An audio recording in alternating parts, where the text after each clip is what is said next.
ताश के पत्ते की तरह बिखरे ये वो ट्रेन के डिब्बे हैं जो इस वक्त हादसे का शिकार हो गई है। इस वक्त हम लोग रघुनाथपुर स्टेशन पे हैं। बक्सर में जो रेल हादसा हुआ उसकी जानकारी अभी तक आपको मिल गई होगी, लेकिन खिलौने की तरह जो है ये बोगियां डिरेल हो गई हैं और पटरी से उतरकर खेत में जो है अपना स्थान ग्रहण कर ली हैं। ये जब आप बोगी देखेंगे तो आपको लगेगा कि ये खेल खिलौना करने वाला, बच्चों का खिलौना वाला ये बोगी है, लेकिन सर आप गलत हैं। ये खिलौना खेलने वाला बोगी नहीं बल्कि ये इंडियन रेलवे की वो बोगी है जो डिरेल हो गई है और इसके बाद बक्सर के रघुनाथपुर में 9:35 पर हादसे का शिकार हो गई। कामाख्या आनंद विहार एक्सप्रेस 12506 जब आनंद विहार से खुली थी तो किसी को ये नहीं पता था कि ये ट्रेन जो है आगे चलकर रघुनाथपुर में हादसे का शिकार हो जाएगी। तमाम लोग अपने पति पत्नी बच्चे और बीबी के साथ यात्रा कर रहे थे। कोई कमाने जा रहा था तो कोई गंतव्य पर जो है अपने कामकाज की तलाश पर जा रहा था। कोई घर जाने की किसी को खुशी थी तो कोई अपने परिवार के साथ खुशियां मनाने जा रहा था, लेकिन उनको नहीं पता था कि 9:35 पर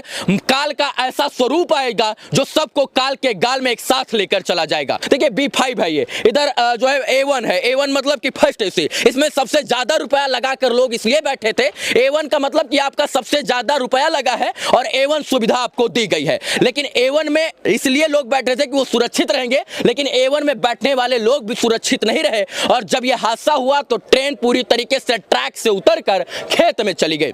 बक्सर के लोग यानी रघुनाथपुर के लोग रात के 9:35 पर खा पीकर सोने की तैयारी कर रहे थे, तभी अचानक से गड़गड़ाहट होती है और देखते हैं कि देखते ही देखते सारी ट्रेन की पटरियों पर से सारे ट्रेन के डिब्बे वो खेत में आ गए हैं। अफरा तफरी में लोग जो है बचाव के लिए आगे निकलते हैं और रघुनाथपुर के लोग जो हैं वो लोगों को बचाने का प्रयास करते हैं। आधिकारिक तौर पर यह अभी जानकारी नहीं मिली है कि कितने लोग की मौत हुई है या कितने लोग इस हादसे का शिकार हुए हैं या कितने लोगों को कहां पर रखा गया है। बस इतना समझिए सर कि ये बुलेट ट्रेन का सपना दिखाने वाले मोदी जी आज बुलेट ट्रेन की बात तो छोड़िए, आज इस ट्रेन को भी ढंग से उनकी ट्रैक पर नहीं चल पा रही है जिस ट्रैक पर एक्सप्रेस और पैसेंजर ट्रेन को बड़ी आसानी के साथ चलना चाहिए। ये एक्सप्रेस ट्रेन है और ये जो है इसके ऊपर ट्रेन चल रही थी, पटरियां जो है एक्सप्रेस ट्रेन की भी भार नहीं सह पा रही हैं और हम बुलेट ट्रेन की बात करते हैं। ये देखिए, जब ये स्थिति, एक बार आप अनुमान लगाइए और सोचिए कि जब 120 किलोमीटर प्रति घंटा या 110 किलोमीटर प्रति घंटा की रफ्तार से ये ट्रेन ट्रैक पर दौड़ रही होगी,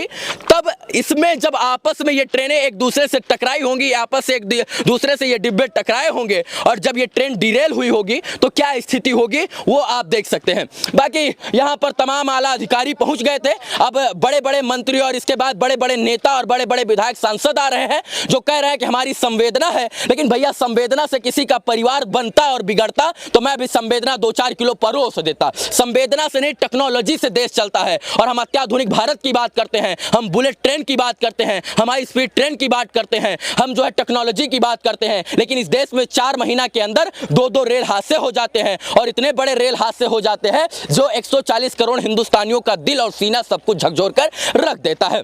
वहां से हमने शुरू किया था और हमने बताने का प्रयास किया कि ये कैसे जो है ट्रेन डिरेल हुई और इसके पटरी पर से जो है पूरी जो बोगी थी वो कैसे उतर गई। अब देखिए, जिस ट्रैक पर इसको जाना चाहिए था उस ट्रैक से ऊपर हटकर जो है ये किस तरीके से अपने दूसरे ट्रैक पर यानी खेत वाले रास्ते में आ गई है और ये अनुमान आप लगा सकते हैं। ये क्षतिग्रस्त बोगी है जो आधुनिक भारत की और जो है टेक्नोलॉजी की पोल खोल रही है। ये सोचने का विषय है अश्विनी वैष्णव जी कि भारत में एक 4 महीना के अंदर, पिछले 4 महीना के अंदर 2 बड़े रेल हादसे हो जाते हैं, उससे भी हम सबक नहीं लेते हैं और ये रेल हादसे भारत कब तक सहेंगे, अब कब तक सहेंगे। लेकिन आपका ध्यान आकर्षित करना चाहूंगा, ये देखिए इसमें जो लोग बैठे रहे होंगे उनकी क्या स्थिति हुई होगी, जो लोग इसमें यात्रा कर रहे होंगे जब आपस से टकराए होंगे तो क्या स्थिति हुई होगी, वो आप और हम अनुमान नहीं लगा सकते हैं, इसमें बैठे लोग ही अनुमान लगा सकते हैं। आइए आराम से आइएगा, दिखाते हैं। यहाँ पर उन लोगों से भी बात करेंगे जो लोग, देखिए लोग किस तरीके से, जब ये हादसा हुआ लोग किस तरीके से भागे थे। ये देखिए, इधर दिखाइए, वी शेप का ये बोगियां जो हैं बता रही हैं कि ये विक्ट्री नहीं बल्कि ये जो है कहीं ना कहीं हार को दर्शाता है। ये बताइए, आप लोग थे क्या यहाँ पर जब हादसा हुआ? लोग रात में 10 बजे ही आए थे यहाँ पे। रात में 10 बजे आए थे? मनीष जी, हाँ। के सब हम लोग जितने हम लोग कैसे ये हादसा हुआ, कुछ कैसे पता चला आप लोगों को? सब के बारे में नहीं पता, हम लोग बस हम लोग आए थे।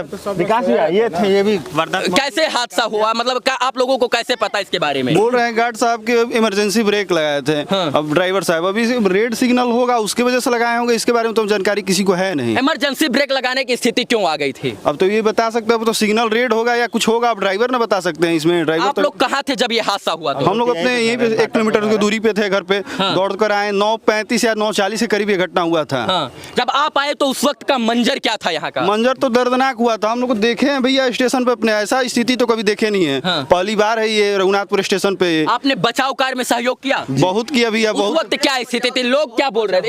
इधर आइए बोलना है तो क्या बोल रहे थे लोग उस वक्त? भैया बहुत सब लोग बहुत डरे हुए थे, और ये ट्रेन जो है बहुत दूरी की है। हाँ। यहाँ से जाने का भी प्रबंध कुछ है नहीं। यह जो सड़क जाती है वहाँ पे कोई मार्ग और कोई मतलब एक बस तक नहीं थी। रास्ते लोग पैदल जा रहे थे अपने अपने घर के लिए। अब क्या करे, जो नजदीकी होगा वो तो चला गया, जो दूरी का होगा तो फंसा हुआ है यहाँ पे। तो बहुत दिक्कत है, दयनीय स्थिति है। अब तो आपको क्या लगता है कितने लोगों की मृत्यु हो सकती है इस ट्रेन में हादसे में? बोल रहे हैं कि 3 से 4 लोग। आपको लगता है कि ये 15 बोगियों में सिर्फ और सिर्फ 3-4 लोग ही मरे होंगे? तो देखने से तो लग नहीं रहा, देखने से तो लग रहा है कि बहुत ज्यादा ही लोग मरे हो, लेकिन बोल रहे हैं प्रशासन को 3-4 लोग ही मतलब मरे हुए हैं। प्रशासन कितनी देर बाद पहुंची हादसे के? प्रशासन कुछ ही मिनटों के बाद हम लोग देखे कि थाने की गाड़ी, बहुत सारी गाड़ियां आ गई थी यहाँ पे। ऐसी बात नहीं है, बहुत सारी गाड़ियां आई थी, थाने की हेल्प भी कर रही थी। ऐसी बात नहीं, पुलिस हेल्पफुल थी यहाँ की। रघुनाथपुर इस वक्त मायूस है, और इस शहर में मायूसी इसलिए है क्योंकि एक भीषण ट्रेन हादसा हो गया है। 9:35 का वो समय जब चीख पुकार के बीच हाउ हाउ हाउ हाउ एम्बुलेंस और पुलिस की गाड़ियां जब यहाँ सायरन बजाते निकल रही थी सर, तो इन सब के रोंगटे खड़े हो जा रहे थे, और ये सोचे भी नहीं होती है कि रघुनाथपुर में ऐसा कभी हादसा हो जाएगा और रघुनाथपुर के लोग इतने बड़े हादसे के कभी चश्मदीद गवाह बनेंगे। 120 किलोमीटर प्रति घंटा की रफ्तार से चलने वाली ये बोगियां जो हैं उस वक्त डिरेल हो गई जब लोग खा पीकर सोने का इंतजार कर रहे थे। वो ट्रेन का क्या मंजर रहा होगा हम अनुमान से नहीं बता सकते, ना आप जान सकते हैं। इधर दिखाइए, और जब आप गिनना शुरू कीजिएगा पीछे से तो हमारे हिसाब से 1 2 3 4 5 6 7 8 9 10 11 12 हाँ से 24 बोगी उतर गए। एक भी बोगी लाइन पे नहीं। इंजन समेत पीछे का जनरेटर कक्ष समेत टोटल जितनी बोगियां थी वो आगे से लेके पीछे तक सब डिरेल हो गई। डिरेल जो आगे की स्लीपर क्लासेस के आगे की जो बोगियां थी वो डिरेल हुई, लेकिन जो पीछे के एसी कोचेस थे उन्होंने पलटी मार दिया, और पलटी ऐसा मारा कि 2-3 राउंड पलटी हुआ और 3 बार पलटी खाकर ये जो है खेत में आकर गिर गई हैं। बाकी स्थिति का अनुमान आप लगा सकते हैं, मुझे कुछ ज्यादा बताने की जरूरत नहीं है, लेकिन रघुनाथपुर के लोग दिल खोल कर, कोई खून लेकर खड़ा था तो कोई ग्लूकोज का बोतल, कोई चाय लेकर खड़ा था तो कोई कंबल, और कोई जो है सीने से सीना सटाकर और हाथ से हाथ मिलाकर जो है प्रशासन के साथ मदद करने के लिए खड़ा था। बाकी ये भयावह स्थिति के बारे में आप क्या सोचते हैं, अपनी राय कमेंट में जरूर दें। बाकी ये स्थिति 140 करोड़ देशवासियों को दोबारा ना देखना पड़े, इसलिए मोदी जी को बेहतर करना होगा। बुलेट ट्रेन हमको बुलेट ट्रेन से नहीं चलना है मोदी जी। अश्विनी वैष्णव जी, हमको हाई स्पीड ट्रेन से 10 मिनट में जो है दिल्ली नहीं पहुंचना है। कम से कम हमारे एक्सप्रेस ट्रेनों के लिए अच्छे से ट्रैक तो बना दीजिए, अच्छे से टेक्नोलॉजी भी बना दीजिए, ताकि ये ट्रेनें जो है हादसे का शिकार ना हो और गरीब मजदूर किसान मध्यम वर्ग का परिवार जो जर्नल कोच में चलता है वो मरने की स्थिति में ना हो और वो जीवन में कभी हादसे में मरे नहीं। बाकी बालासोर रेल हादसे से अगर आप लोग सबक नहीं लेते हैं, इस हादसे से सबक नहीं लेते हैं, तो अश्विनी वैष्णव जी आपको इस्तीफा दे देना चाहिए। और अगर आप इस्तीफा नहीं देते हैं तो हम सोचते हैं कि आप लोग के लिए इंसानियत, मौत और जिंदगी से ज्यादा सत्ता की भूख है। बाकी इस वीडियो को देखने के लिए धन्यवाद। जय हिंद।